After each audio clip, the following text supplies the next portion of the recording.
Hello दोस्तों, welcome to forex Raja, your channel for USD INR analysis.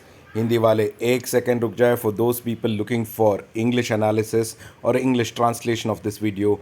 Just forward the video to the middle of the video till the end is the English translation of the analysis. तो दोस्तों आइए हम करते हैं Friday क्या हुआ और अब आगे मंडे का हमारा ट्रेड प्लान। दोस्तों मैंने एक चार्ट लिया है, ये वन डे का चार्ट है 15 मिनट्स के बेसिस पे।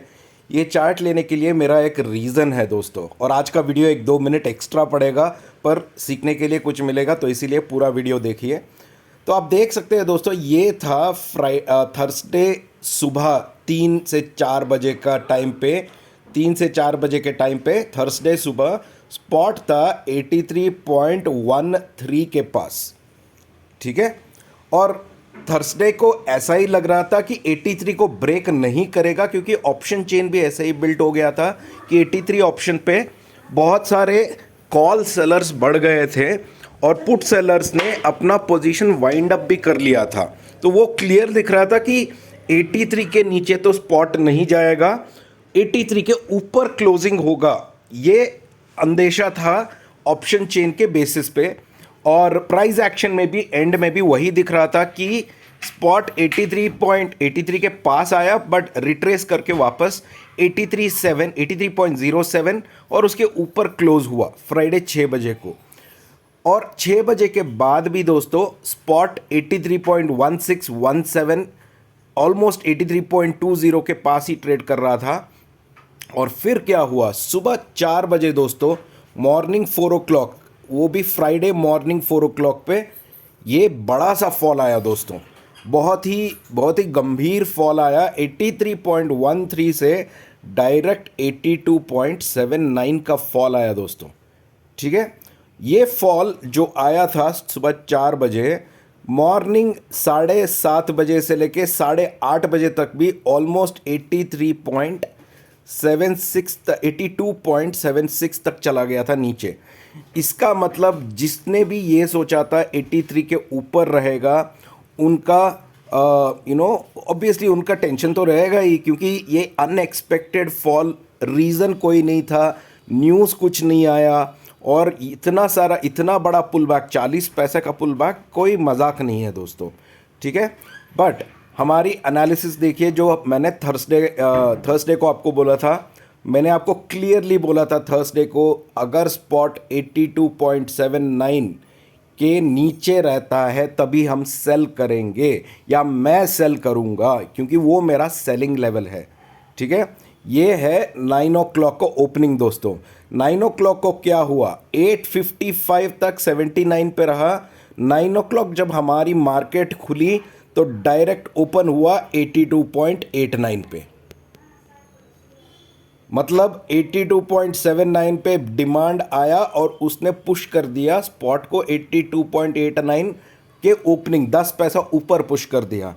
तो क्लियर है, अगर 82.79 के ऊपर है तो मैं तो सेल नहीं करूंगा, मैं तो बाई साइड पे रहूंगा, करेक्ट। हमारा लॉजिक क्लियर है। 82.89 के ऊपर हमारा एक इंपॉर्टेंट सपोर्ट लेवल था, वो था 82.94। हाँ, थर्सडे को मैंने 82.94 नहीं बोला है, बट आप मेरे पिछले हफ्ते के वीडियो देख सकते हैं, जब 82.80 से 83 तोड़ना था तो 82.94 एक सबसे बड़ा रेसिस्टेंस था। और आज भी वही 82.989 पे जब ओपनिंग हुआ 82.94 के पास गया दोस्तों। फिर बाद में एक्सपायरी होने के बाद एक डाउनफॉल आया, बट आप ये डाउनफॉल को फिर से देखिए, सपोर्ट लिया है 82.83 पे, सपोर्ट लिया, फिर 82.94 को गया दोस्तों। 94 जाने के बाद थोड़ा सा रिट्रेसमेंट आया, और ये रिट्रेसमेंट आने के बाद यहाँ से फिर से अप ट्रेंड मारना उसने शुरू कर दिया। मतलब टेक्निकली 82.94 के ऊपर जब जा रहता है, लास्ट वीक में मैंने पिछले हफ्ते में भी मैंने क्लियरली बोला था 82.94 के ऊपर बाई साइड ही बनता है। और आप देख सकते हैं ये जो कैंडल्स बनी है ये अप साइड पे बन गई है। और फाइनली हमारा क्लोज जो देख सकते हैं ना, ये क्लोज अभी दिखा रहा है 83.10 के पास, जो अपसाइड पे है, पर मैं ले रहा हूं इसका क्लोजिंग 83.07 के पास फिलहाल। ठीक है दोस्तों, क्योंकि मैं नॉर्मली लास्ट कैंडल्स को इग्नोर कर देता हूं, तो 83.07 का मेरे हिसाब से क्लोजिंग होना चाहिए। इसका मतलब क्या, ये जो फॉल आया था दोस्तों, ये जो फॉल यहाँ पे दिख रहा है ना, उसी का कवरिंग हो रहा है। और अगर हमने ये लेवल तोड़ दिया 83.16 का, तो अच्छा सा अपमूव आने की चांसेस है दोस्तों। इसका बहुत सारे तर्क निकल के आए। एक ने बोला इंडिया ने ना जेपी मॉर्गन के साथ कोई हाथ मिला लिया है, जिसके वजह से हम बॉन्ड मार्केट में घुसेंगे और उसके वजह से इंडिया में हर साल 2-3 बिलियन डॉलर, हर महीने 2-3 बिलियन डॉलर इनकम आएगा, जिसके वजह से रुपी स्ट्रांग होगा। ऐसे बहुत सारे न्यूज़ आर्टिकल्स आए, बट वो न्यूज़ आर्टिकल्स में किसी ने ये नहीं क्लियरली बोला है दोस्तों कि ये जो डॉलर बॉन्ड मार्केट में इंडिया पार्टिसिपेट करेगा जेपी मॉर्गन के साथ, वो होने से होगा ही होगा बोल के, रुपी स्ट्रांग होगा ही होगा बोल के किसी ने नहीं बोला है। हो सकता है ये बोला है रिपोर्ट में। ठीक है, आपको जो शब्द लिखे होते हैं न्यूज़ आर्टिकल्स में, उस पर तवज्जो देना ज़रूरी है दोस्तों।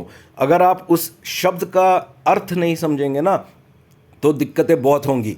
तो इस हिसाब से हमने फ्राइडे को तो मैंने एक छोटा ट्रेड लिया था, उसके बाद पूरा दिन कोई ट्रेड नहीं लिया मैंने मार्केट भी नहीं देखा दोस्तों। बस अपने चैट ग्रुप पे बात करता रहा लोगों से, बस उतना ही टाइम पास किया, पूरा दिन कोई ट्रेड नहीं लिया। क्योंकि मैंने यहाँ पे 2 ट्रेड लिया था दोस्तों।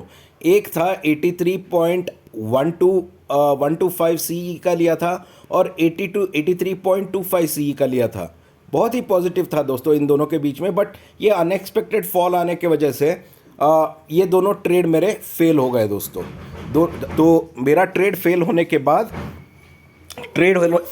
बाद मैंने पूरा दिन कोई ट्रेड नहीं लिया, और मैं रिलैक्स करके मार्केट को वॉच करता रहा, क्योंकि ये फॉल का रीज़न मुझे फुल क्लियर नहीं था। ठीक है, और किसी को भी नहीं है, अभी भी कोई क्लियर नहीं है। तो मेरे हिसाब से ये आरबीआई इंटरवेंशन है दोस्तों इसमें। तो जब भी रुपी को एक रेंज में रखना पड़ता है, तो आरबीआई रुपी को कंट्रोल करने की कोशिश ज़रूर करती है। तो ये बात से हम लोग मुकर नहीं सकते। और 2-3 चीज़ें आपको याद रखनी है। जो जियोपॉलिटिकल सिनारियो हमारी दुनिया में चल रही है, एक है अमेरिका, ईरान और इजराइल के बीच में जो तनाव चल रही है, उसको प्लीज़ इग्नोर मत कीजिए। उसके वजह से ऑयल मार्केट में बहुत सारा वॉलेटिलिटी आ सकती है। दूसरी बात, तो यूक्रेन और रशिया का वॉर तो चल ही रहा है, वो भी प्रेशर डाल सकता है करेंसी, बॉन्ड मार्केट्स पे और ऑयल पे। तीसरी बात, जो अभी फ़िलहाल इंडिया और कनाडा का जो कोल्ड वॉर शुरू हुआ है, वो भी कंट्रीब्यूट करता है बहुत सारे फैक्टर्स के लिए, क्योंकि कनाडा से बहुत सारा हमको ट्रांजैक्शंस होती है डॉलर्स में, तो वो भी इम्पैक्ट हो सकता है। तो ये 3-4 चीज़ें आपको याद रखना पड़ेगा दोस्तों, क्योंकि ये जो जियोपॉलिटिकल सिनारियो है वो भी करेंसी पे भारी पड़ सकती है या इम्पैक्ट कर सकती है। ठीक है, ये था मोटा मोटा हमारा पिछले हफ्ते का एनालिसिस। और अब देखते हैं हम क्या कर सकते हैं कल के लिए एक ट्रेड प्लान के लिए। ठीक है, मैं ट्रेड प्लान के लिए भी वही चार्ट लूँगा दोस्तों, ज़्यादा मैं और दूसरा वाला चार्ट नहीं लूँगा, क्योंकि ये चार्ट मेरे लिए बहुत इंपॉर्टेंट है, या ये वनडे का फॉर्मेशन मेरे लिए बहुत इंपॉर्टेंट है दोस्तों। ठीक है, तो ये है मेरा चार्ट। तो मंडे के लिए, सुबह के लिए दोस्तों, सबसे इंपॉर्टेंट लेवल मैं वॉच आउट करूँगा वो है 83। अगर स्पॉट 83 के ऊपर है तो मैं पॉजिटिव रहूँगा, पर मेरा एक्चुअल बाइंग लेवल आएगा 83.06 के ऊपर। मतलब अगर स्पॉट 83 के ऊपर रहता है, समझ लीजिए 83.02 या 83.03, इसका मतलब है स्पॉट 83 के ऊपर रहेगा। मगर मुझे अगर कंफर्म कोई बाई ट्रेड लेनी है, तब मैं वेट करूंगा कि स्पॉट 83.06 के ऊपर ट्रेड करे एटलीस्ट 15 से लेके 20 मिनट तक। तब मुझे एक कन्फर्मेशन आएगा कि हाँ भाई, स्पॉट अभी भी स्ट्रांग है या डॉलर अभी भी स्ट्रांग है और अपसाइड का मूव दिखाएगा बोल के। तो 83.06 पे मेरा बाइंग पॉइंट रहेगा।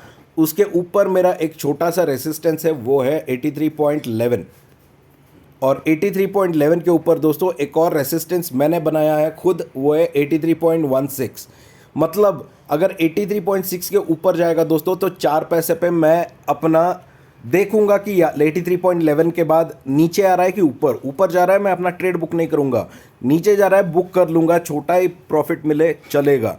83.11 के ऊपर जा रहा है तो वही ट्रेड कंटिन्यू करूंगा, 83.16 पे चेक करूंगा।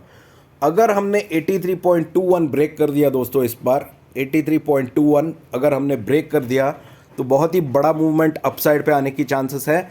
क्या मूवमेंट आएगा वो अपने टेलीग्राम चैनल पे अपडेट करूंगा। मेरा टेलीग्राम चैनल का लिंक नीचे डिस्क्रिप्शन पे है, आप क्लिक करके ज्वाइन कर सकते हैं दोस्तों। मेरा ऊपर का प्लान यही है, अगर स्पॉट 83 के नीचे रहता है दोस्तों तो सबसे इंपॉर्टेंट लेवल वॉच करूंगा मैं 82.94। अगर स्पॉट 82.94 के नीचे जाता है दोस्तों तब सेल ट्रेड ले सकते हैं। हमारा टारगेट पहला आएगा 82.87 और 82.87 के नीचे आएगा दोस्तों 82.83। ठीक है, वेरी क्लियर। 82.94 अभी हमारा सेल जोन बन चुका है। 82.94 के ऊपर रहेगा तो वेट करना है, ये है बाइंग जोन। 83.06 के ऊपर जाएगा तो ही बाई कीजिए, 82.94 के नीचे जाएगा तो सेल कर सकते हैं। इन दोनों के बीच में मैं तो कुछ नहीं करने वाला, मैं तो वेट करूंगा। जैसे फ्राइडे वेट किया था, मंडे भी वेट कर लूँगा, क्योंकि इन दोनों के बीच में ना दोस्तों बहुत सारे ऑप्शंस, अगर कोई ऑप्शन ट्रेडर है जो मेरे जैसा ऑप्शन ट्रेडर है, कुछ पैसा नहीं बना पाऊँगा मैं। कोई भी ऑप्शन लूँ, कहीं पे भी लूँ, कुछ प्रॉफिट नहीं होगा, खाली लॉस ही होगा। तो इसीलिए मैं आराम से वेट करना चाहता हूँ और देखना चाहता हूँ कि ये ट्रेंड किस तरफ जा रहा है और जो भी जियोपॉलिटिकल सिनारियो चल रहे हैं उसके ऊपर उसका क्या असर पड़ता है क्रूड पे, गोल्ड पे, बॉन्ड यील्ड्स पे और डॉलर इंडेक्स पे, ये सब मुझे देखना पड़ेगा। तो ये देख के ही मैंने ये ट्रेड प्लान बनाया था दोस्तों। आशा करता हूँ कि आपको वीडियो अच्छा लग रहा है। जो भी मेरा वीडियो पहली बार देख रहा है मैं उनको रिक्वेस्ट करता हूँ कि मेरा चैनल को सब्सक्राइब कर दीजिए और बेल आइकन जो ज़रूर दबा दीजिए जो सब्सक्राइब बटन के बाजू में है। ठीक है, आइए अब हम करते हैं एनालिसिस इंग्लिश में। Now let me do the same analysis in English. Friends, welcome to forex Raja, your channel for USD INR analysis. Friends, before I go to my Monday's trade plan, let me take a few minutes to explain to you what happened on Friday, because everyone wants to know why something drastically, what changed drastically on Friday, and hence today's video is going to take a couple of minutes more. So please bear with me and go through the entire video. So friends, as you can see here, this is Thursday night. On Thursday night, this was the area where spot was. Spot was at 83.13. Spot was comfortably trading above 83.13 on Thursday night, which clearly on Thursday when the market closed, it closed at 83.07, and when I looked at the option chain, it was very clear that spot would not breach 83 for any reason and spot would remain above 83. Okay, but on Friday morning 4 o'clock, right? On Friday morning 4 o'clock, you can see here there was a very big fall from 83.13. Spot directly fell to 82.79, and by 8:30 in the morning, spot was even at 82.77. And after that, exactly at 9 o'clock, friends, you can see spot opened at 82.89. Right now, let us compare this with the analysis that I gave you on Thursday. I had clearly told you on Thursday that I will be selling only if spot goes below 82.79. If it is above that, it is not a right time to sell. Correct? Now, if you see here, if spot was at 82.79 at 8:55 on Friday morning, why did it open at 82.89? It is because 82.79 became a demand zone. From here, people bought in within a minute and it moved up to 82.89. And then what happened? You can see here, after Friday, it went to 82.89 and was at the support level here at around 82.94. It was trading close to 82.94 and it did not break. So if you see my last week's analysis or a week before analysis, I always told you about 82.94 being an important support and a resistance. So you can see here the whole day at 82.94, and in the evening after 6 o'clock, once 82.94 was broken, spot came near 83. 83, once it was confirmed, spot spent time at 82.03, 83.03, and only then it has given a breakout. However, my level for spot closure is 83.07. I will not consider the last candle of closing on any Friday, friends. So I feel that spot actual value of closing is 83.07. On the whole day of Friday, friends, I took one trade. After that, the whole day I did not trade. I did not take any trade, and I did not even look at the market on Friday. And now because on Friday I expected spot to be above 83.13. I had positions in 83.125 and even in 83.25 CE. Okay, but both these positions became zero for me. I took loss in both these positions because this fall was unexpected. So my rule is, whenever I get a loss in any of my trade, I will not trade that entire day. I will never chase my losses, or I will never think of taking a trade just to recover loss. It will not work out. So it's better to give a gap when you have incurred a loss in a trade and wait and understand the scenarios before you go ahead with trading. Few things you have to remember, friends, from a geopolitical perspective. Right now, there is a lot of tension happening between America, Israel, and Iran. These three countries have locked horns, and there is a war-like scenario happening over there. The other scenario is the Ukraine and Russia scenario, which is actually getting worse. And the third new scenario, which has added to the geopolitical situation, is India and Canada's Cold War, which has started relating to the killing of an individual in Canada, which has sparked in and become big. Now, all these scenarios also has impact on whether it is the rate of the dollar, whether it is the dollar index, whether it is the prices of crude, prices of gold. It has a lot of domino effect and impact, friends. So you need to track these political scenarios very closely, because it has impact on the US and India and US currency pair. All right, come on, friends, let's do the analysis for tomorrow. So friends, for tomorrow, a very simple trade that I am going to follow. First thing, I will look tomorrow when market opens. If spot opens above, oops, I am so sorry, friends. Let's say, okay, here. All right, so friends, for tomorrow, an important level that I will look out for is 83. If spot opens above 83 tomorrow, or if it is above 83 at any point of time, my first support I will look forward, or resistance I look forward, is 83.06. If spot is above 83.06, only then I will be on the buy side. I'll feel comfortable to buy. My first important resistance above 83.06 will be 83.11. Above 83.11, friends, there's one important resistance, which is 83.16, that I want to break, and only above 83.16 there is a possibility of seeing 83.21.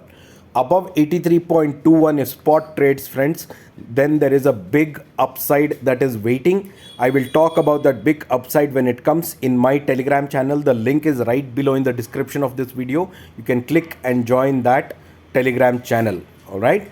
If spot is below 83, friends, then the first support that I will look forward is 82.94.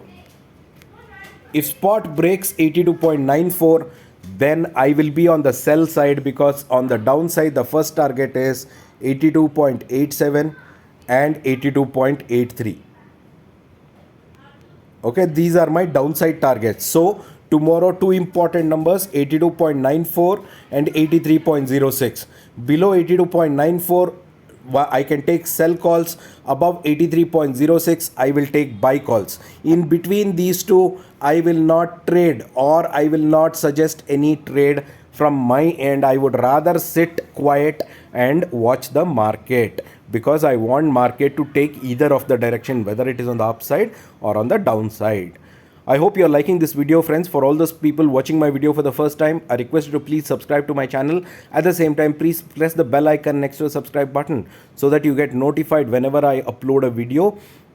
And please do watch my last 3-4 days analysis for you to understand the continuation of this video. That is also the most important, friends. Let's see what happens in the market tomorrow, friends. A lot of geopolitical events at the same time, a lot of tensions across. So let's see what happens. Thank you so much, friends, for your time, and we'll catch up with you on Monday at 9 a.m. Take care. Bye bye.